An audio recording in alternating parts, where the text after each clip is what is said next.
yang perlu kita perhatikan pula adalah riya. Riya itu disebut sebagai syirik khafi. Kenapa dikatakan syirik khafi? Karena wong ibadah itu krana Gusti Allah. Lawa itu pengen dialem wong itu kan berarti kan ada unsur penyekutuan Allah kita.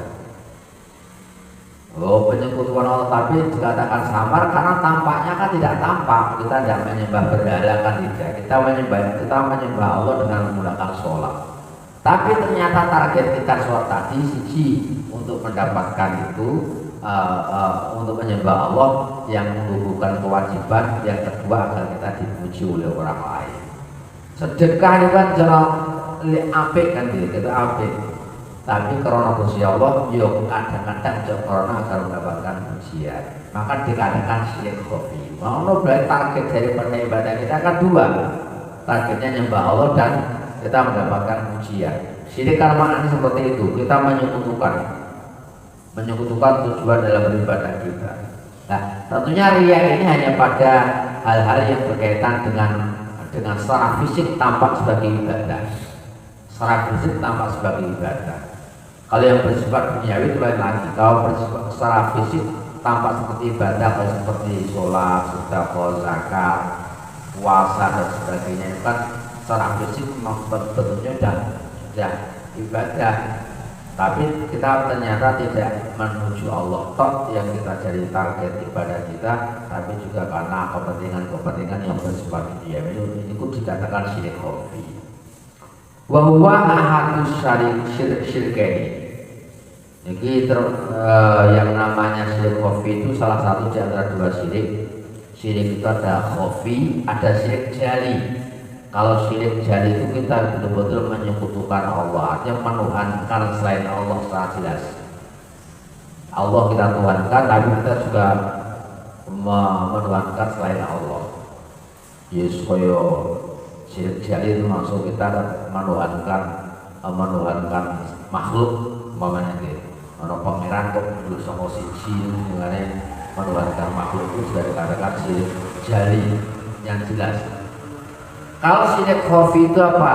Wa dzalika talabul manzilah fi qulubil khalqi litanabil jah wal khashmah.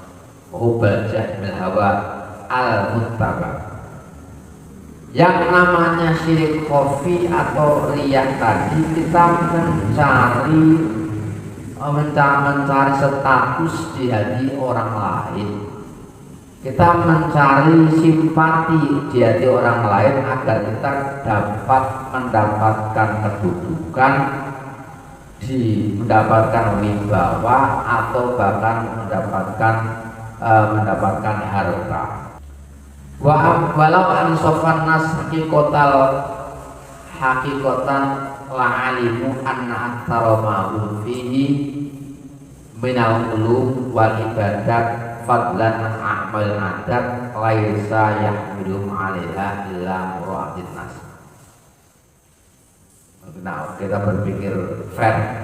Ketika berpikir fair, ngerti hakikatnya syirik yang tadi kita sampaikan di atas tadi, maka tentunya kita akan dapat mengetahui, bahkan meyakini bahwa rata-rata orang yang dilakukan rata-rata orang itu yang baik berkaitan dengan ilmu ataupun ibadah, bahkan amal-amal yang bersifat adat, itu yang menjadi motivasi utamanya rata-rata adalah karena kepentingan agar dipandang oleh orang lain. Niki meh roto-roto, niki akan Imam Ghazali tidak ngotot. Ada kritik beliau. Kalau kita memang betul berpikir sadar bahwa selama ini yang kita lakukan, rata-rata yang kita lakukan baik yang berupa ibadah ataupun berupa ilmu, pencarian ilmu, itu rata-rata motivasinya adalah pamer kepada orang lain. Ini semua istighfar ya, jadi kadang-kadang selianya uangel muncul dengan sendirinya, sekadang koyo-koyo dadi nawi. Tapi makanya kita harapkan sebenarnya kalau kita mengharapkan amal kita ini langsung dibahas income romantis. Kok umpamane awal itu dijukke nang Gusti Allah kang ngamale awake dhewe niku ora enek amale manusia sing ahlan lil qabul. Tidak ada yang ahli ditompo sama sekali. Andai kata tidak diampuni oleh Allah. Mulai tujuan kita masih bisa ngamal akeh, jangan pernah kita menghilangkan rasa takut kita kepada Allah. Tetap jalur kita manusia Allah. Jadi kita bercerita tentang betapa sulitnya kita memurnikan amal. Nanti kita ono jopo-jopo nang luar ini dipaling ikhlas. Nah wong ikhlas itu kan orang yang kan mesti kayak ikhlas. Nah hasil melawan dia kan ikhlas kayak nanti. Lalu kayak jopo-jopo sebut paling ikhlas. Kalau bisa juga pernah baca juga ada beberapa hadis yang disampaikan oleh Sayyidina Ali dan tak keliru. Termasuk salah satu amalia yang dari kita dimudahkan untuk ikhlas itu sering memperbanyak membaca surat al-ikhlas, termasuk yang disampaikan oleh Syekh Asadi memperintah al-ikhlas. Kalau Imam Sayyidina Ali itu menyampaikan orang yang kalau paginya dia baca surat ikhlas 10 kali setelah subuh itu, setelah maghrib juga 10 kali surat ikhlas itu, kita akan dimudahkan ikhlas dan kita akan sulit digoda oleh setan pada hari itu. Kalau kita baca pagi hari maka setan akan kesulitan menggoda kita sampai nanti sore. Kalau kita baca sore setelah maghrib, setan akan kesulitan untuk menggoda kita sampai pagi. Nanti jadi ngelapai ngoten. Sehingga ini amal yang pun bagi Marzuki langsung menangi pulau ya. Sebelumnya Pak Betul Bapak Suki juga melampaui pulau orang paham. Tapi bagian Marzuki memang salah satu aurat setelah subuh itu baca itu 10 kali. Baca ikhlas 10 kali, baca Muhammadiyah itu 3 kali. Setelah subuh juga demikian, setelah maghrib juga demikian. Sebelum baca aurat la ilaha illallah dan la haula wala quwwata illa billah.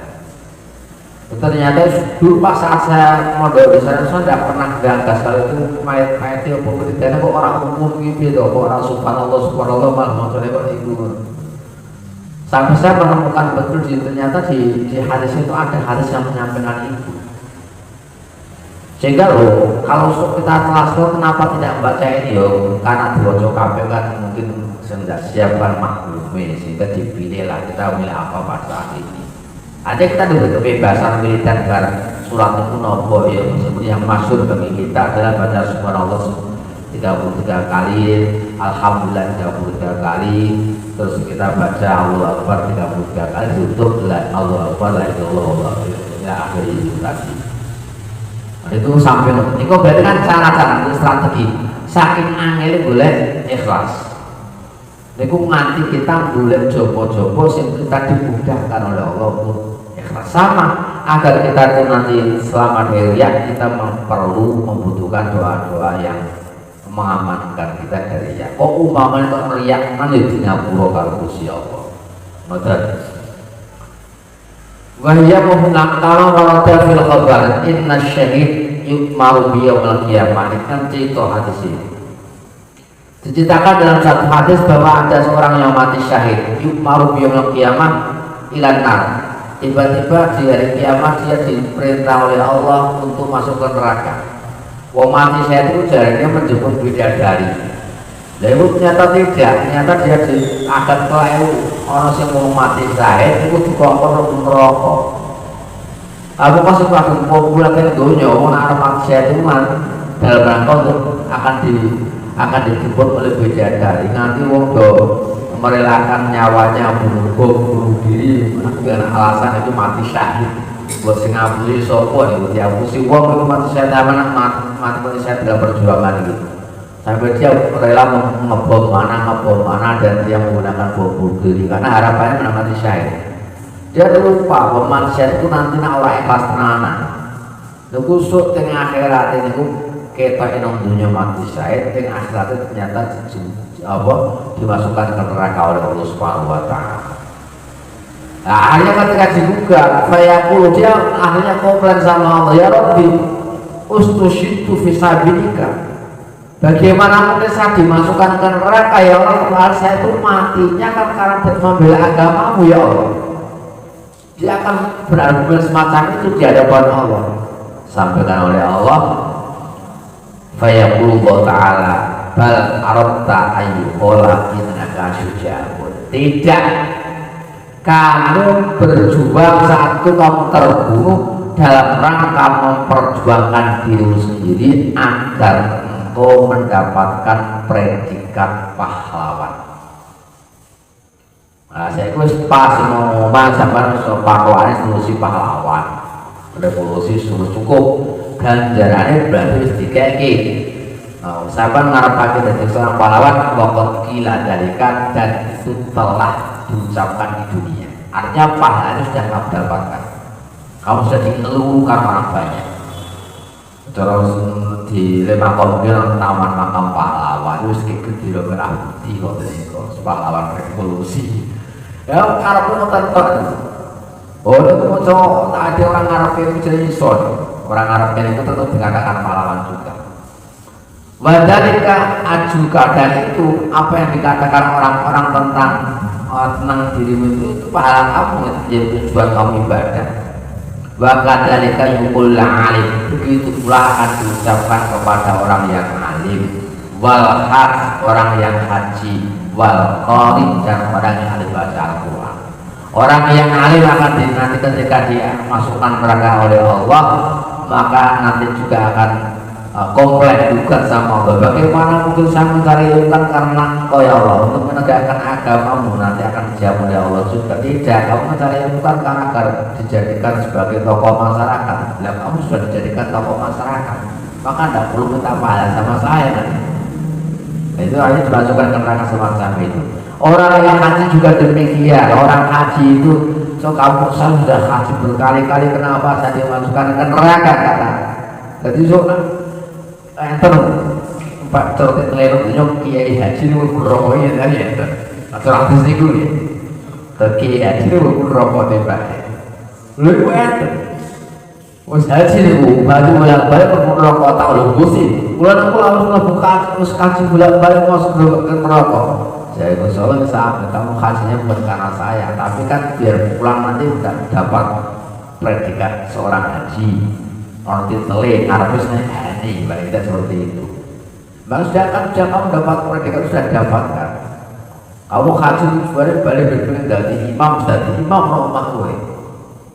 Jadi itu hari kan selesai. Karena apa? Wong haji kalau kan mau hampir kita di tempat-tempat saya sering seperti itu. Bisa lihat. Terus harus kaji, terus pantas dungani. Dia punya anggapan harus tahu kaji panas Tuhan. Karena dawe Gusti Allah kan wa itu betala Ibrahim rabbuki kalimatin fatam mahun qala inni jailu kalinasi imama. Nalika Nabiullah Ibrahim alaihissalam mendapatkan perintah kalimat dari Allah, ini wakilah menurut Ibnu Abbas tidak keliru. Kalimat yang disebutkan di situ itu adalah manasikul haji.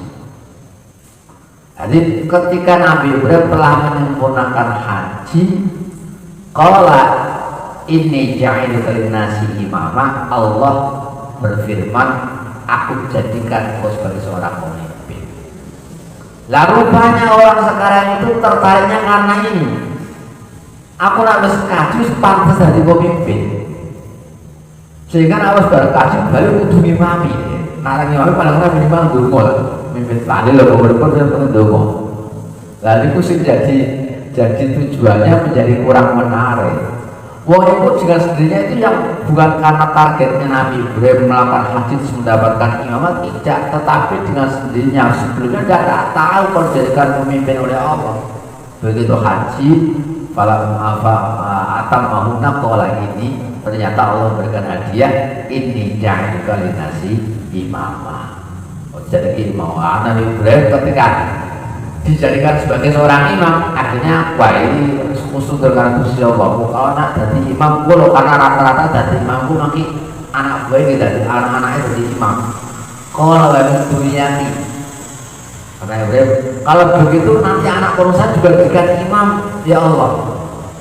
Wah, Allah ternyata dugaan Nabi Ibrahim meleset. Kalau dia jadi imam rumah saya kok kabeh anak turun jadi imam, ternyata Allah tidak. Qala la yanalu ahdil dzalimin. Yo, anak turun tak jadi imam, tetapi yang tidak dolim. Ketika dolim tidak yanalu ahdil dzalimin. Janji saya ini tidak mencakup anak turun kamu yang dolim. Oh ini tetap support nak sampai pengen apa anak-anak jadi imam dan seorang pemimpin yuk dilayakkan menjadi seorang pemimpin. Ada